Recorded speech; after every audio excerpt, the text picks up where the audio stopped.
Video number 142 में आप सभी का स्वागत है।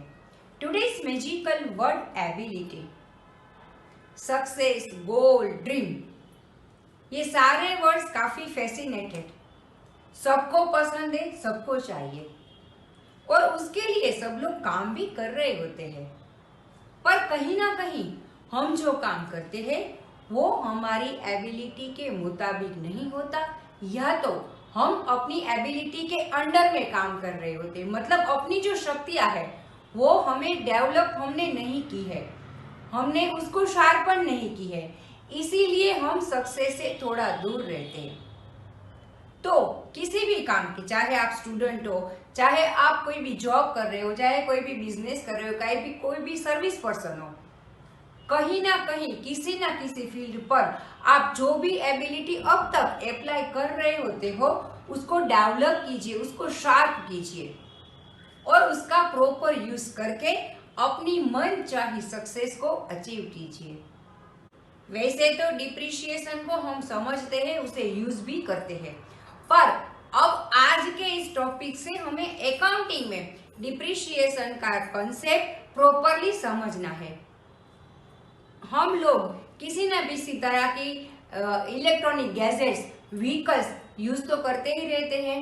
हम सबको पता है कि जब हमने वो गैजेट लिया, जब हमने कोई भी व्हीकल लिया, तो जब 2-3 साल के बाद जब हम उसे वैल्यूएशन करवाएंगे या तो फिर हम उसे रीसेल के लिए ले जाएंगे, तो हमारी जो परचेज वैल्यू थी उससे काफी कम वैल्यू में वो बिकेगा। क्यों? क्योंकि वो हमारा गैजेट, वो हमारा व्हीकल डिप्रिशिएट हो चुका है, मतलब उसकी वैल्यू में डिक्रीज आ चुकी है। हिंदी में उसे मूल्यह्रास यानी कि मूल्य का घटना कहते हैं। तो अब इसे हम डीपली समझते हैं।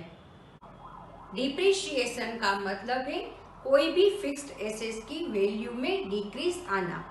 देखते हैं, fall in cost, continuous, gradual, permanent. Cost में जो फॉल आता है वो कंटिन्यूअस आता है, ग्रेजुअल आता है और परमानेंट आता है। ऐसा नहीं है कि एक बार आ गया 2 साल नहीं आएगा, फिर आ गया फिर नहीं आएगा, नहीं, वो कंटिन्यूअस होता है, वो ग्रेजुअली होता है और परमानेंटली होता है। मतलब एक बार जो वैल्यू में डिक्रीज आ गया सो आ गया, अब उसमें इंक्रीज नहीं हो सकता। उसके बाद internal expense does not involve cash.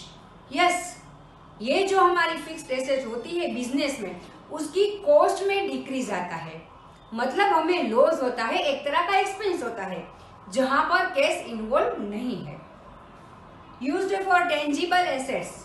Yes, ये टेंजिबल एसेट्स के लिए ही इस टर्म का यूज किया जाता है, क्योंकि यहाँ पे जो हमारी इनटेंजिबल एसेट है उसकी वैल्यूएशन में जो भी डिक्रीज आता है उसे हम एमोर्टाइजेशन कहते हैं, और जो भी नेचुरल रिसोर्सेज है उसके यूसेज से उसकी वैल्यूएशन में, उसके स्टॉक में जो भी डिक्रीज आता है उसे हम डिप्लेशन कहते हैं।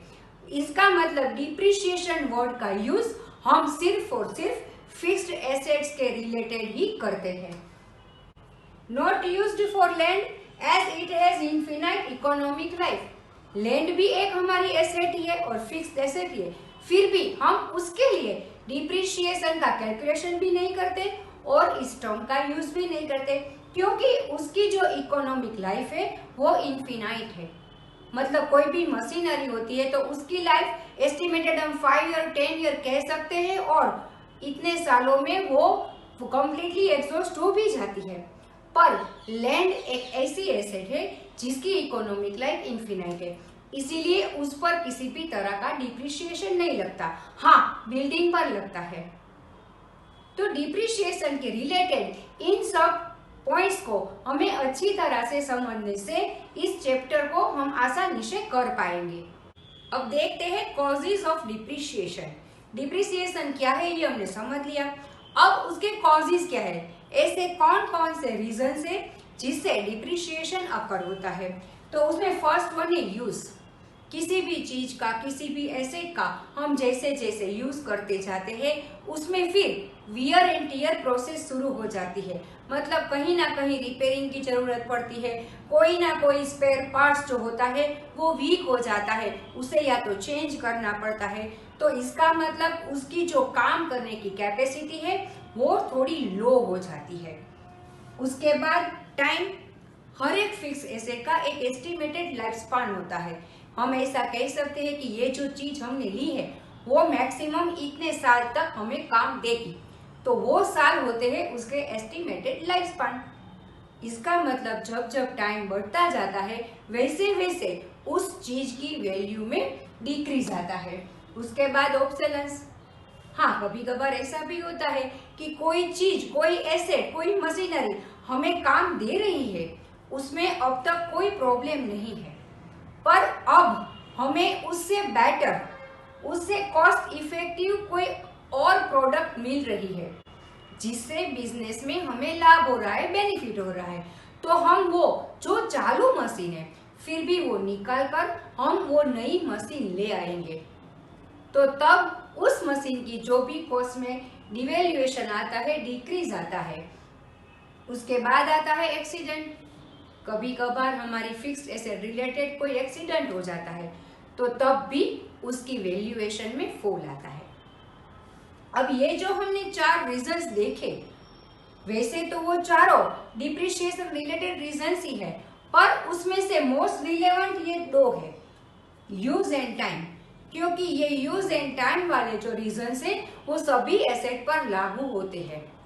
ऑब्सोलेंस वाला रीजन जो है वो कहीं कहीं पर ही लागू होते हैं, सभी जगह पर हर फिक्स एसेट पर लागू नहीं होता और एक्सीडेंट पर हर एक के साथ तो नहीं होता। इसीलिए डिप्रिशिएशन के रिलेटेड जो भी रीजन है उसमें से ये 2 मोस्ट रिलेवेंट है और ये 2 तभी रिलेवेंट है जब वो अकर होते हैं। अब देखते हैं ऑब्जेक्टिव्स ऑफ डिप्रिशिएशन, जिसको हम इंपॉर्टेंस ऑफ डिप्रिशिएशन भी कह सकते हैं। To determine correct profit and loss, true fair final accounts, true और fair final accounts, cost of production determination, to provide funds for replacement, to comply with legal provisions, provision of Companies Act and Income Tax Act। हम जब final accounts बनाते हैं तब वहां पे हमारा profit या लॉस क्या हुआ, कितना हुआ, कैसे हुआ, इन सभी का एनालिसिस करना होता है। तब अगर हम डिप्रिशिएशन काउंट नहीं करते तो उसका मतलब ये है कि हमने हमारी जो एसेट्स है वो हायर वैल्यू पर डाली है जो कि रियलिटी में नहीं है, तो हमें हमारा ट्रू और फेयर फाइनल अकाउंट्स नहीं मिलता। हमारा प्रॉफिट एंड लॉस क्या है वो प्रैक्टिकली हमें समझ में नहीं आता, हमको जो वैल्यू मिलेगी वो वैल्यू रियल नहीं होगी। इसके अलावा जब हम कॉस्ट ऑफ प्रोडक्शन डिसाइड करते होते हैं, किसी भी चीज के प्रोडक्शन में हमें कितनी कॉस्ट होती है, उसके डिसीजन में, उसके डिटर्मिनेशन में भी हमें डिप्रिशिएशन का कैलकुलेशन करना बहुत इंपॉर्टेंट होता है। To provide funds for replacement, yes, कोई भी फिक्स्ड एसेट कोई 5 इयर्स का लाइफ स्पैन लेके आती है, कोई 10 इयर्स का लाइफ स्पैन लेके आती है, तो जब उसका लाइफ स्पैन खत्म होता है, मतलब उसकी काम करने की कैपेसिटी खत्म होती है, तब हमें उसे रिप्लेस करना होता है। तो ये जो डिप्रिशिएशन की अमाउंट है उसके ऊपर प्रोविजन करके हम उसको रिप्लेस करने के लिए फंड्स को प्रोवाइड कर सकते हैं। ये प्रोविजन के बारे में जब हम प्रैक्टिकल एग्जांपल्स करेंगे तब समझेंगे। उसके अलावा companies act and income tax act में भी डिप्रिशिएशन रिलेटेड कॉलम्स है, तो उसको कॉम्प्लाई करने के लिए भी हमें लीगली भी डिप्रिशिएशन का कैलकुलेशन करना होता है। तो इन सब ऑब्जेक्टिव्स को लेकर हम शुरू करेंगे डिप्रिशिएशन के प्रैक्टिकल एग्जांपल्स। डिप्रिशिएशन की बेसिक थियरी हमने आज के वीडियो में डिस्कस की। हमारे नेक्स्ट वीडियो नंबर 143 में हम प्रैक्टिकल क्वेश्चन लेकर डिप्रिशिएशन को अच्छी तरह से समझेंगे। तब तक stay tuned with Siv Academy. Thank you.